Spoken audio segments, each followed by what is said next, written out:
Mi apellido es Dios, es como he nacido, no lo he elegido. Si lo pudiera haber elegido, probablemente también lo habría elegido, pero me ha tocado ser Dios. Os enseño el DNI a los que queráis, porque es cierto. No he nacido en Bilbao, ¿vale? Aunque muchos compañeros de Akamai que están convencidos de que Dios es de Bilbao, no es de Bilbao, lo siento, soy de Buenos Aires, Dios es argentino. Es lo que ha tocado, ¿vale? Y luego no, ¿vale? Aquello de que Dios te lo pague no cuela, sobre todo el sábado, ¿vale? Que por la noche hay mucha gente que dice, tú eres Dios, no, un par de copas. Aclarado ese punto, como comentaba Román, yo formo parte de Akamai. No os voy a contar qué es lo que hace Akamai, ¿vale? Qué productos tiene Akamai. Si queréis saber eso, pues estaré encantado de daros la chapa todas las veces que hagan falta. Lo que sí voy a hacer es compartir con vosotros un par de cosas que Akamai... Bueno, una la suele compartir y la otra no tanto, ¿vale? Nosotros generamos muchísima información, tenemos muchísima información de Internet, que es un poco el ecosistema en el que vivimos. Y un poco la idea de hoy es contaros, por un lado, qué es lo que vemos en Internet y, por otro lado, qué es lo que no solemos contar mucho, cómo lo vemos. Cómo somos capaces nosotros de obtener una cierta información que luego publicamos por ahí. ¿Conocéis Akamai? ¿Hay alguien que sepa de qué va Akamai? Yo más o menos tengo una idea. Me lo han contado, cuando he entrado. No es una empresa muy conocida, pero todos los que estáis aquí utilizáis Akamai. No sé si sois conscientes de ello, pero Akamai hoy en día es una plataforma en Internet que brinda servicios de diverso tipo, aceleración, streaming de vídeo y seguridad también. Con lo cual, todos los que estáis aquí habéis utilizado Akamai alguna vez en vuestra vida, ¿vale? No es una compañía muy conocida y desde el punto de vista del público, porque no somos una empresa que vaya vendiendo productos al consumidor, pero sí que estamos muy presentes en Internet. Y es curioso digamos, un poco para que entendáis de dónde venimos y cómo hemos llegado hasta aquí.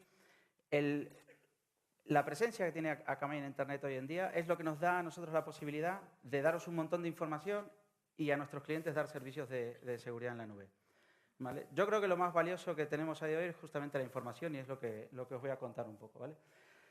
La imagen esta es porque Akamai es una compañía que no viene del mundo tecnológico en sí. Akamai nació hace unos cuantos años ya como un proyecto de un profesor de matemática.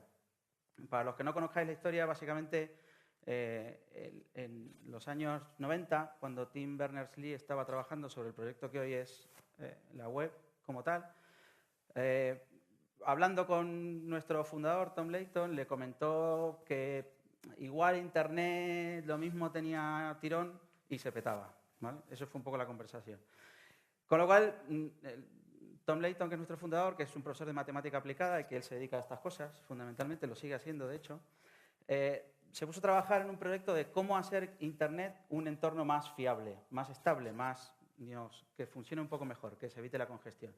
Y se basó en un proyecto que estaba trabajando él de matemática aplicada, ¿no? Entonces, realmente el origen de Akamai tiene poco que ver con la tecnología como tal, ¿vale?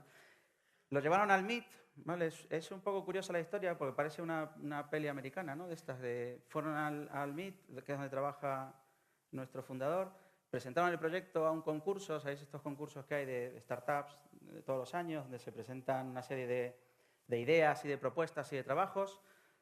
Os podría contar que presentaron el proyecto, ganaron, les dieron dinero, lo invirtieron, formaron la empresa y tal, pero realmente no fue así. Presentaron el proyecto y perdieron, ¿vale?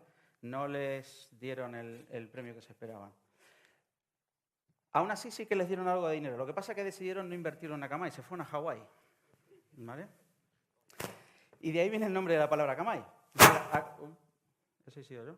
Akamai es una palabra de origen hawaiano, ¿vale? El que le interesa saber exactamente lo que es, si lo busca en Google, lo va a encontrar. Probablemente en la web de Akamai primero, pero lo va a encontrar. El caso es que se fueron a Hawái. Dijeron, mira, no hemos ganado, pues por lo menos lo que nos han dado, pues nos lo pasamos bien. Y ahí se les ocurrió lo de montar la compañía como tal, ¿vale? Yo, de hecho, cuando a mí me dijeron que era de origen hawaiano, dije, bueno, pues las oficinas tienen que molar, ¿no? O sea, esto tiene que ser... Pero no fue el caso. La cuestión es que Akamai ha evolucionado a lo largo de los años y hoy en día contamos con una plataforma que tiene una presencia en Internet bastante peculiar, ¿vale? Y es peculiar porque por nuestra plataforma pasa aproximadamente el 30% del tráfico web mundial. que es bastante, ¿vale? Hay un detalle y es que nosotros no entregamos contenido porno ni gambling, ¿vale? Si lo hubiera sabido al principio, a lo mejor otra historia, ¿no? Pero bueno, el caso es que no trabajamos de momento con ese tipo de compañías. De momento yo no pierdo esperanza, pero bueno. La cuestión es que del 15 al 30% del tráfico web mundial es mucho tráfico, ¿vale? Y si a eso le sumamos una serie de cosas adicionales, que es lo que os voy a contar, pues tenemos una visión de Internet bastante peculiar. Porque ese tráfico no es tráfico solo legítimo, ¿vale? Tened en cuenta que, bueno, Akamai tiene a día de hoy pues más o menos eso, 13 millones de dominios por los que pasan nuestros clientes. Eso es tráfico bueno y tráfico malo. A mí alguna vez me han preguntado, ¿y nunca atacan a Akamai?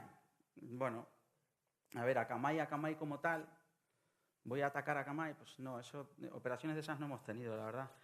Pero a Akamai lo atacan continuamente, todo el rato. Un porcentaje muy alto de ese tráfico es tráfico de ataques. No porque ataquen a Akamai, sino porque atacan a nuestros clientes. Con lo cual, bueno, pues esa información nos vale para ver un poco qué es lo que pasa en Internet, ¿vale? Otro dato importante es la cantidad de tráfico. Yo siempre hago referencia a estas noticias. Luego os voy a contar un caso, un ataque que tuvimos hace unos días, bueno, hace un mes más o menos, que fue el ataque más grande que hubo el año pasado, ¿vale? El volumen de los ataques, de los importantes, pues es considerable. Esto que voy a contar son un poco más de 300 gigabits por segundo. Pero si os fijáis, nosotros tenemos una media de tráfico de 24 terabits por segundo en toda la plataforma, ¿vale? Y luego, la comparativa que suelo hacer es con un partido de fútbol. En España un partido de fútbol suele ser de orden de 500 gigabits por segundo. Con lo cual, el tráfico legítimo suele ser mucho mayor que el no legítimo. Lo que pasa es que el no legítimo es abundante y cada vez es más. Y eso es un poco lo que os voy a resumir luego. Guardamos una serie de datos, ahora más que antes, sobre todo desde el punto de vista de seguridad, que antes no guardábamos. A nosotros nos atacan mucho continuamente y nos escanean mucho, ¿vale? Entonces, antiguamente esa información no le veíamos valor. Hace unos años simplemente la ignorábamos. Nos preocupaba la información de rendimiento y poco más, ¿vale? Hoy en día sé que la guardamos. Generamos mucha información y muchos registros para ver qué es lo que pasa. Y sobre todo lo utilizamos para hacer seguimiento de qué es lo que ocurre y en qué sitios, ¿vale? Hacemos mucho seguimiento de botnets, mucho seguimiento de... No bloqueamos nada porque no nos interesa. Lo que hacemos es simplemente entenderlo, ¿vale? Y con esto elaboramos, bueno, una parte de lo que vamos a hablar hoy es del informe este que sacamos todos los trimestres. Con esa información elaboramos esto, ¿vale? Es una especie de resumen que os invito a leer, sale trimestralmente y cuenta un poco qué es lo que nosotros nos encontramos en Internet, ¿vale? Aquí hay un resumen de lo que os voy a contar ahora. Lo que a mí me parece curioso es justamente de dónde salen estos datos. Es decir, qué es lo que tenemos en la plataforma para poder recoger esto, ¿vale? En Akamai hay una serie de plataformas desplegadas en Internet, algunas son conocidas, otras no. Yo por evitar dar nombres o citar a lo mejor denominaciones internas de Akamai, pues me he inventado los nombres y voy a poner 4 nombres que no tienen nada que ver con la realidad, o espero que no tengan nada que ver con la realidad. Pero voy a hablar de 4 plataformas, ¿vale? Que son estas que están aquí. ¿Alguien se sabe los nombres de los Teletubbies? Debo reconocer que yo me lo sabía casi todos. Bueno, el caso es que hay 4 plataformas: Dipsy, Tinky Winky, Lala y Po. Lo dicho, cualquier parecido con la realidad es pura casualidad, ¿eh? No se llaman así. Pero bueno, el caso es que sí es cierto que hay 4 plataformas que utilizamos fundamentalmente para recoger esta información. Algunas son las que dan servicio a los clientes y otras no, ¿vale? Entonces, digamos que probablemente la más popular o la más conocida es la plataforma, bueno, Dipsy, que son más o menos unos 210, 220.000 servidores en todo el mundo. El número no es exacto porque añadimos infraestructura continuamente y va variando ligeramente, pero más o menos es algo más de 200.000 servidores. Están repartidos ahora mismo en 120 países. Curiosamente hemos empezado a meter países que antiguamente eran cuestionados, pero hoy en día la verdad es que se ha simplificado mucho el incluir países un poco más peculiares, ¿vale? Y esta plataforma lo que tiene es, pues eso, entre el 15 y el 30% del tráfico web mundial. Por tanto, recogemos muchísima información de ataques a nivel web, ¿vale? En esta plataforma lo que hacemos es justamente recoger qué tipos de ataques de aplicación hacen contra nuestros clientes. el origen, el payload, en fin, cualquier vector de ataque que podamos registrar, ¿vale?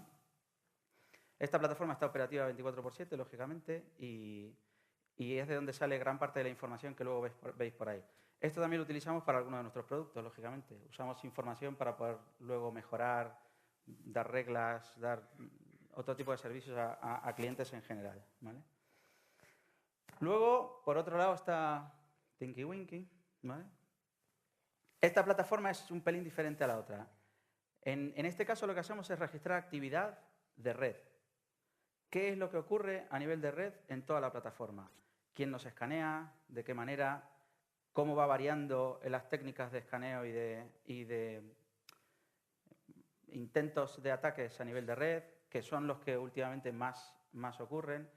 Normalmente porque las botnets para DDoS hoy en día otra vez han vuelto a ser un negocio rentable, entonces se están utilizando mucho para DDoS. Recogemos todo lo que ocurre a nivel de comunicaciones, ¿vale?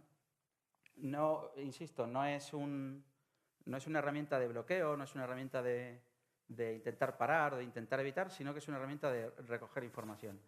Muchos de los datos que veis luego en los informes o incluso de las técnicas que luego aplicamos para mitigar ataques salen de esta plataforma, ¿vale?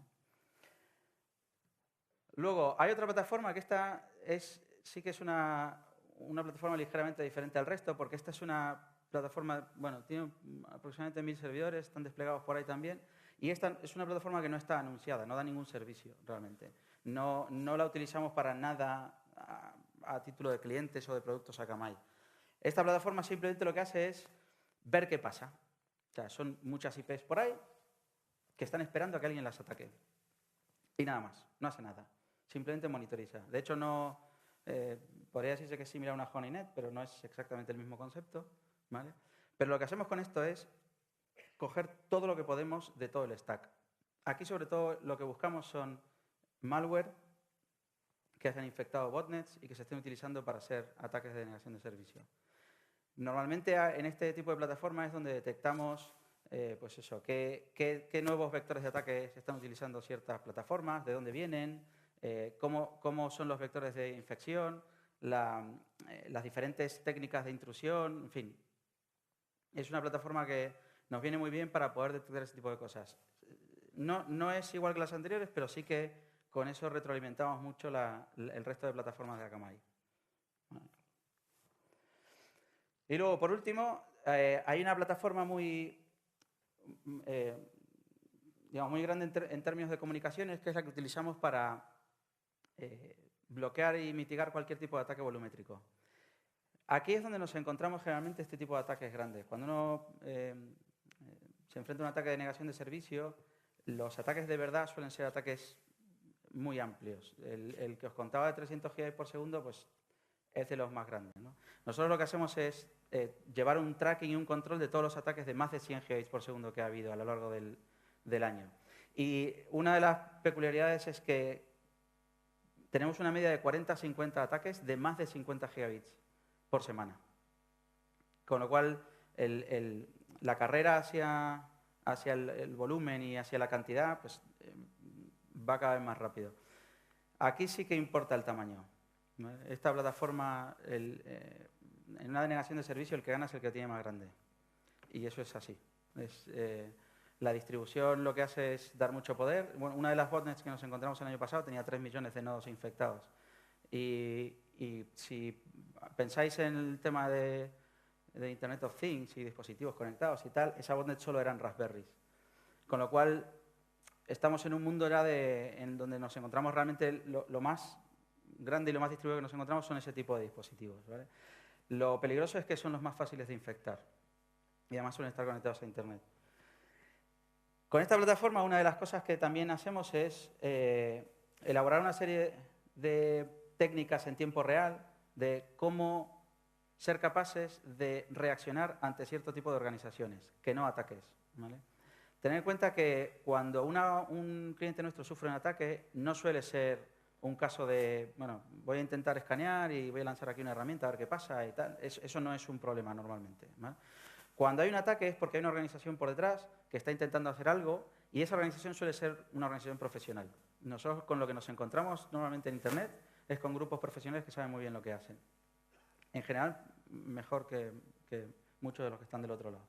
Entonces, la clave de todo esto es ser capaces también de entender qué es lo que pasa y reaccionar de la forma más apropiada, ¿vale? Bueno, os voy a dar un poco resumen qué es lo que nos hemos encontrado últimamente.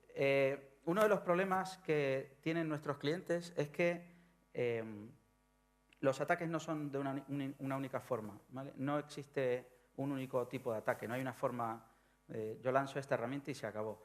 Los ataques son todos de múltiples vectores, en general de los que veis aquí, ¿vale? Esto genera un problema extra y es que el equipo que tienes que tener para defenderte esto es complicado, ¿vale?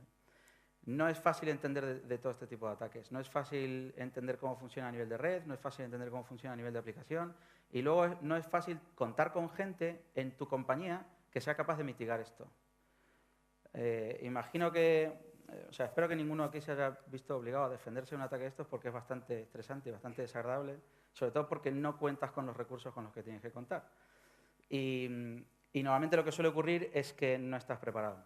No sé lo que os pasa a vosotros, en aquellos que lleváis un departamento de seguridad como tal, pero no suele ser fácil explicar por qué se necesitan ciertas herramientas, por qué se necesitan ciertos protocolos, por qué se necesitan ciertos procedimientos.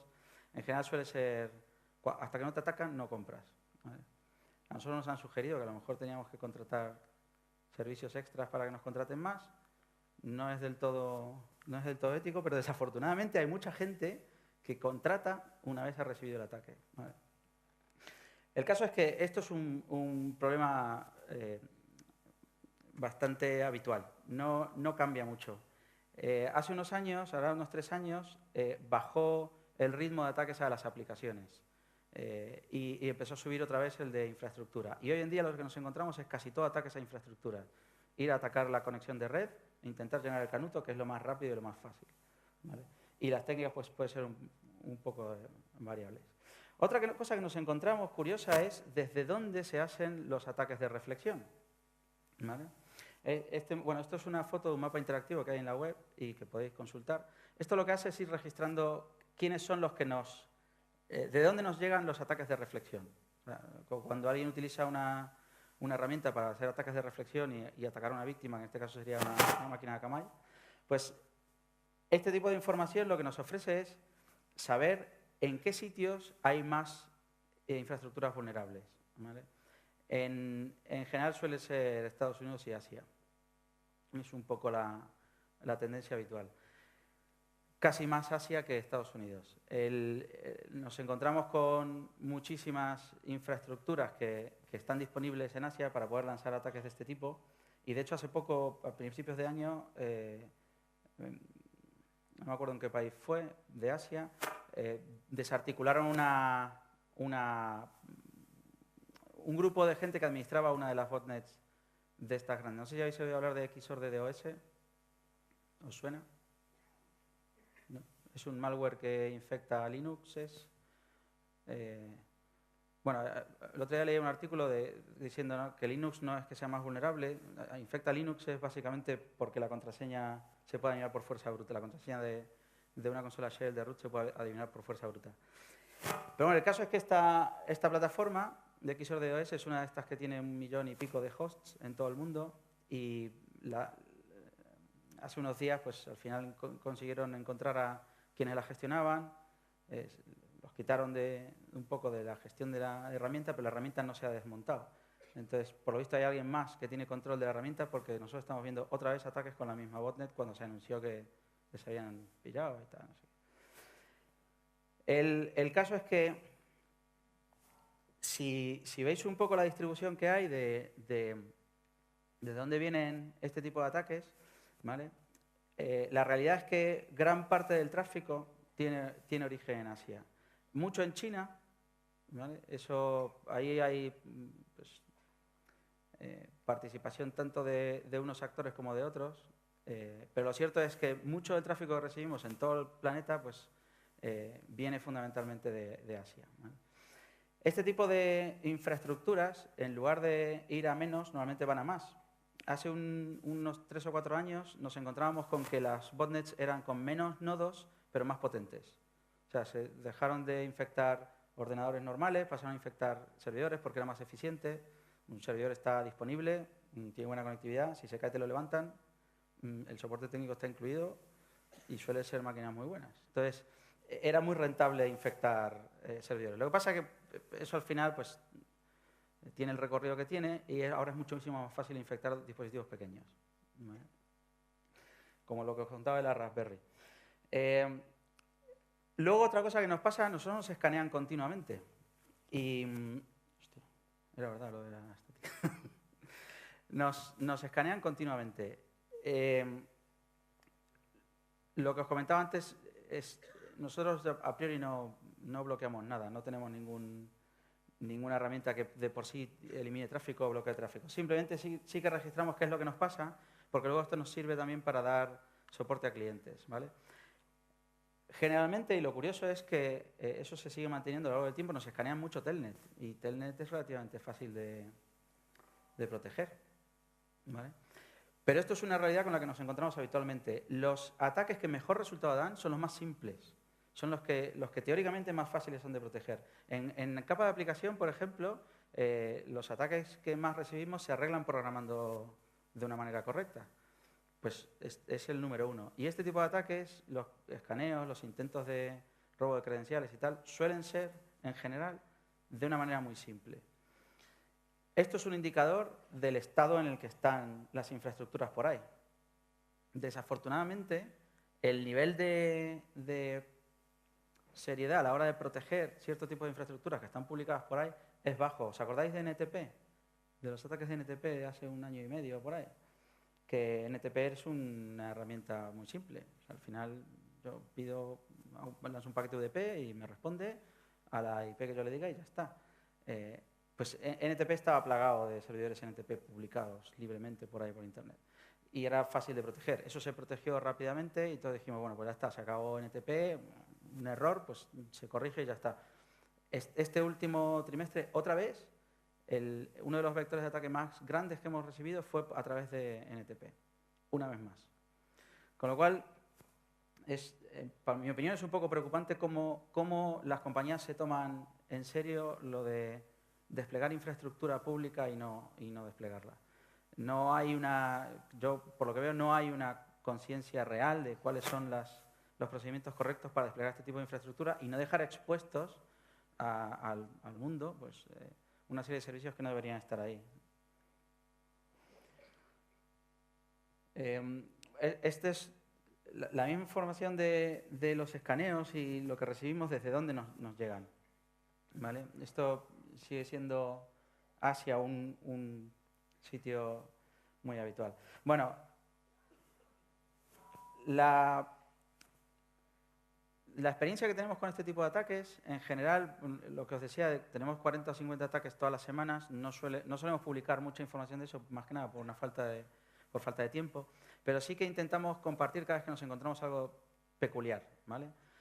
Y este último que nos ocurrió a finales de año, en campañas de Navidad concretamente y fin de año, lo que nos resultó un poco peculiar es la víctima a la que han atacado. Normalmente, en Akamai, lo que vemos es que los intentos de ataques suelen ser hacia la industria de gaming en general, ¿vale?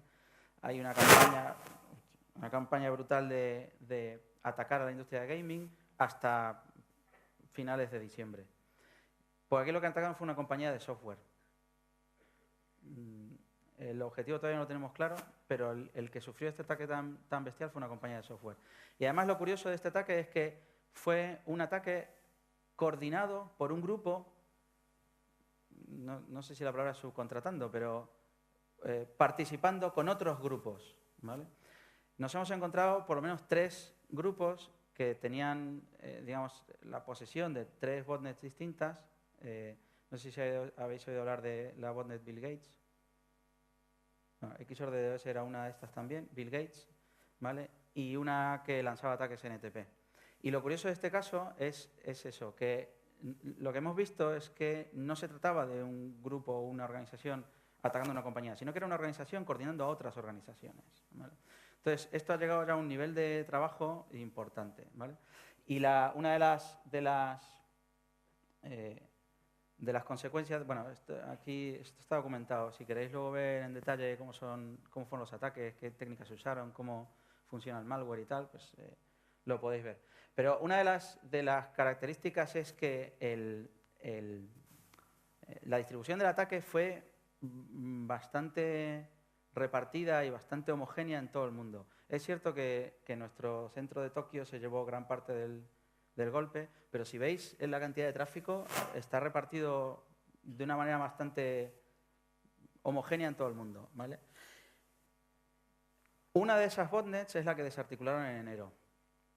Lo que pasa es que otra vez tiene actividad, con lo cual probablemente uno de los grupos haya cogido el control y haya seguido trabajando con la botnet, a pesar de que se haya desmontado, ¿vale? Y la otra característica de este tipo de situaciones es que suelen ser varios días. En general, este tipo de ataques no son un día lanzo el ataque y se acabó y desaparezco y si tengo escrito bien y si no también. Este tipo de ataques suelen durar varios días. En este caso ha durado unos 10 días, 12 días aproximadamente, y las cantidades de tráfico de cada día son bastante importantes.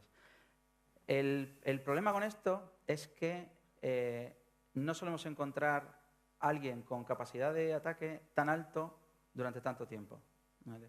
La problemática con este caso en concreto, que nos ha llevado un poco a profundizar más e intentar hacer tracking de estas plataformas en los próximos meses, probablemente saquemos más información de esto, es que son plataformas que tienen mucha más capacidad de la que estamos acostumbrados a ver. Y eso es un poco más preocupante. No es que nosotros tengamos una especial preocupación en cuanto a nuestra plataforma, porque nosotros tenemos picos de 35 terabits por segundo y no suele ser un problema. O sea, no. Lo que pasa es que un ataque tan alto es un problema no solo para el cliente, sino también para los proveedores de comunicaciones. Nosotros tenemos casos en los que realmente el problema ya se traslada y el que se satura es el carrier de turno, ¿vale? Entonces, es un tema bastante delicado. Bueno, yo no tengo más para compartir. Lo que sí estoy dispuesto a que me hagáis todas las preguntas que queráis. Podéis preguntar cualquier cosa a Kamai. Yo puedo responder cualquier cosa también. Pero podéis preguntar lo que queráis y si no es aquí, pues luego fuera, ¿vale?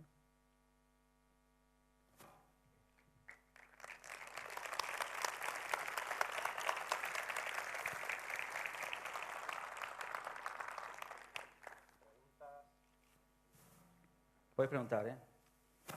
No hay ningún problema.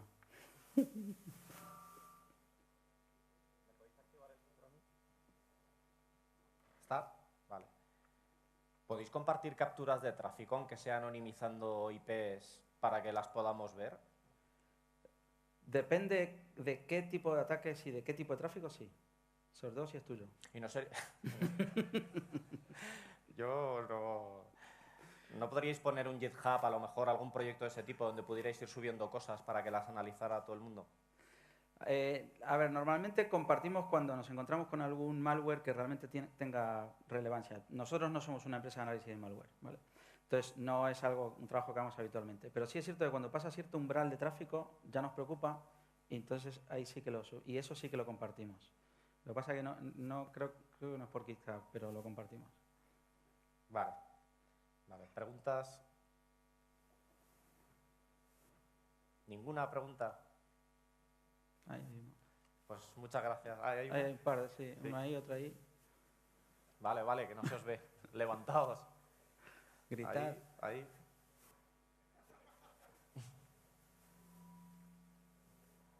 ¿Y los voluntarios?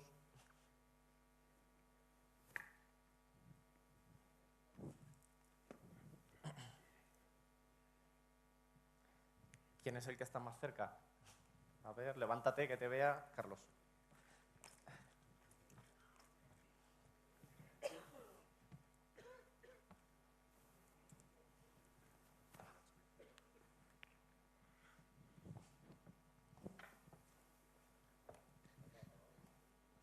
Puede ser. Mira a ver si está muteado el micro de mano. Vale, ahora ya.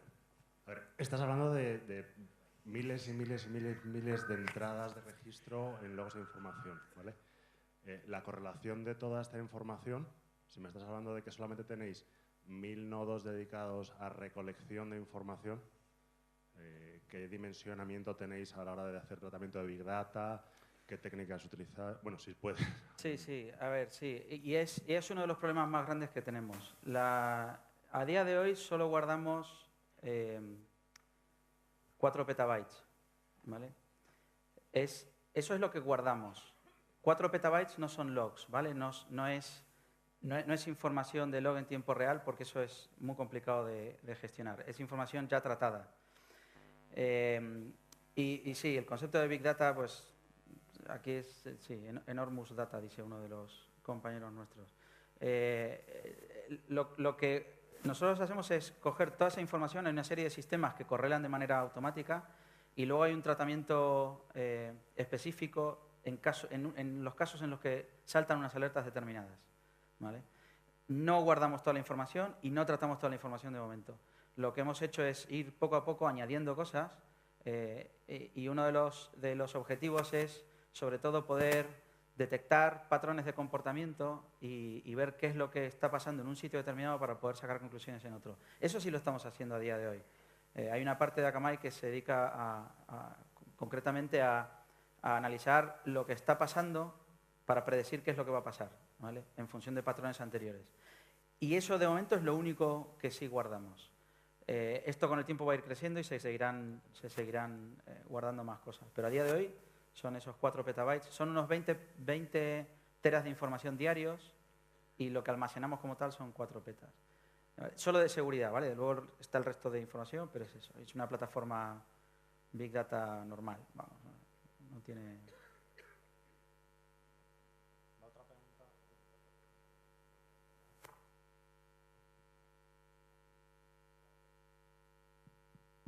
Ahora sí. Hola, Fede. Alex, una pregunta. Del informe de febrero del año pasado, hablabais de un ataque basado en cross-site scripting reflejado con herramientas como Ufonet. ¿Qué opinas de esto? ¿Qué opino del ataque o de lo que hemos comentado? De los cross-site scripting reflejados, de Ufonet en concreto y de lo que decíais en vuestro informe de febrero del año pasado. Bueno, a ver, nosotros Ufonet tiene cosas que son ciertas y otras que no, ¿vale? Hay algunas cosas que sí que podrían funcionar y otras que realmente, por como es la arquitectura de la plataforma nuestra, no funcionarían. No es el único informe que ha salido de ese tipo, ¿eh? No, o sea, hay más información al respecto de qué herramientas se pueden utilizar para aprovechar posibles, no vulnerabilidades, pero sí cómo es la arquitectura de la plataforma en cierto tipo de ataques, ¿vale? Concretamente, el ataque de cross-site scripting reflejado, ¿vale? Para la plataforma Akamai como tal no es un problema. Es un problema para algunos de nuestros clientes según tienen montada su aplicación web. Eso sí que ha sido un problema. Lo que pasa es que es un problema puntual para cada uno de los clientes. Nosotros a priori no lo bloqueamos, ni lo vamos a bloquear, salvo que alguien nos lo pida puntualmente. No hay ninguna herramienta que Akamai bloquee porque sí.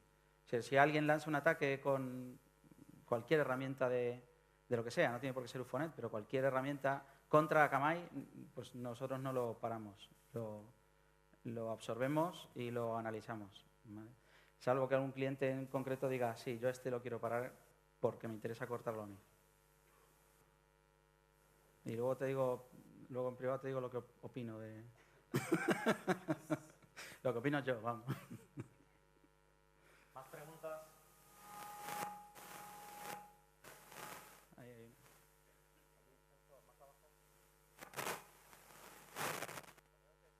Que os vea bien.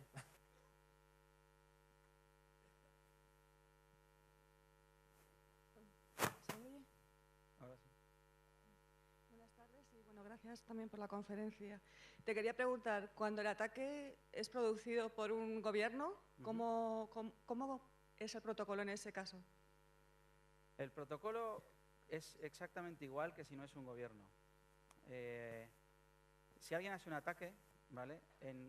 Depende también el país, la ley es diferente en cada país y entonces es complicado operar de una manera homogénea en todo el mundo, no es fácil, ¿vale? Pero para nosotros es exactamente igual. Nosotros, como plataforma, lo que te decía antes, no bloqueamos porque sí un ataque. No sé, hubo un caso, no sé si te refieres a ese, pero hubo un caso hace poco con el Gran Cañón de China. No sé si hablabas de ese o de otro en concreto. Vale. Vale. El caso del Gran Cañón de China, por ejemplo, no, ¿sabéis lo que es? El resto, ¿sabéis? El buscador de China que metía cross-site scripting. Bueno, el caso es que ese tipo de acciones o ataques hay y muchos. Ese ha salido a la prensa porque imagino que como era China interesaba que se sepa, ¿vale? Pero hay muchos. Para nosotros es exactamente igual. Como un cliente de Akamai tenga una protección contra ataques de denegación de servicio y ese ataque lo esté lanzando el gobierno chino, nosotros lo vamos a parar. A nosotros nos han contratado para pararlo. Y a priori no hay ningún problema con eso. O sea, nadie nos ha reclamado. Un gobierno nos ha dicho, esto no lo puedes parar. Pues mira, somos una compañía privada y operamos en todo el mundo. No nos supone un problema a día de hoy. Espérate que cambien las leyes y ya veremos. Y sí que hay y muchos. De todos los gobiernos. ¿Más preguntas? Yo tengo otra. No sé si se me oye bien. Teniendo en cuenta todo el tráfico que veis y teniendo en cuenta que veréis la coordinación entre los CICs y veréis muchas conexiones iniciales, incluso antes de una etapa de posexplotación, etcétera, ¿no podríais vosotros sacar un indicador de atribución? Sabiendo que ha empezado un ataque y que nadie sabe de dónde ha venido, vosotros con el tráfico que estáis viendo lo tenéis que saber seguro. ¿Sabéis de dónde ha venido? Seguro.